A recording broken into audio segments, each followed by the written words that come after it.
വിഴിഞ്ഞം തുറമുഖം കമ്മീഷനിംഗ് വേദിയിൽ ഇന്ത്യ മുന്നണിയെ വിമർശിച്ചും അദാനിയെ പ്രശംസിച്ചും പ്രധാനമന്ത്രി നരേന്ദ്രമോദി. വിഴിഞ്ഞത്തെ ചടങ്ങ് ഇന്ത്യ മുന്നണിയിലെ ചിലരുടെ ഉറക്കം കെടുത്തുമെന്നായിരുന്നു പ്രസംഗത്തിൽ രാഹുൽ ഗാന്ധിക്ക് നേരെയുള്ള നരേന്ദ്രമോദിയുടെ ഒളിയമ്പ്.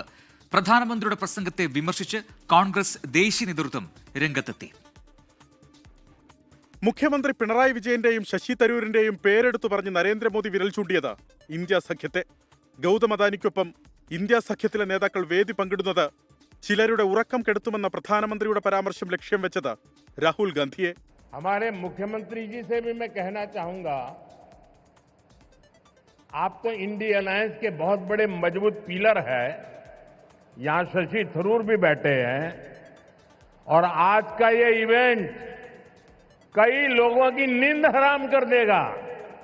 ഗുജറാത്തിനേക്കാൾ വലിയ തുറമുഖമാണ് അദാനി കേരളത്തിൽ നിർമ്മിച്ചതെന്നും പ്രധാനമന്ത്രിയുടെ പ്രശംസ. സ്വാഗത പ്രസംഗത്തിൽ അദാനിയെ പാർട്ണർ എന്ന് വിശേഷിപ്പിച്ച VN വാസവന്റെ സ്വാഗത പ്രസംഗവും മോദി ആയുധമാക്കി. കമ്മ്യൂണിസ്റ്റ് മന്ത്രി ഇങ്ങനെ പറഞ്ഞതാണ് മാറുന്ന ഭാരതമെന്ന് മോദി.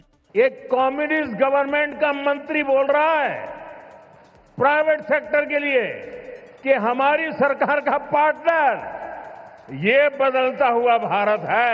കഴിഞ്ഞ 10 വർഷം കേന്ദ്ര സർക്കാർ കേരളത്തിലേക്ക് വികസനം കൊണ്ടുവന്നെന്ന് പ്രധാനമന്ത്രി നരേന്ദ്രമോദി പറഞ്ഞു. ഫ്രാൻസിസ് മാർപ്പാപ്പയുടെ വിയോഗത്തിൽ ദുഃഖം രേഖപ്പെടുത്തിയ പ്രധാനമന്ത്രി കേന്ദ്രമന്ത്രി ജോർജ് കുര്യൻ സംസ്കാര ചടങ്ങിൽ പങ്കെടുത്തതും ചൂണ്ടിക്കാട്ടി.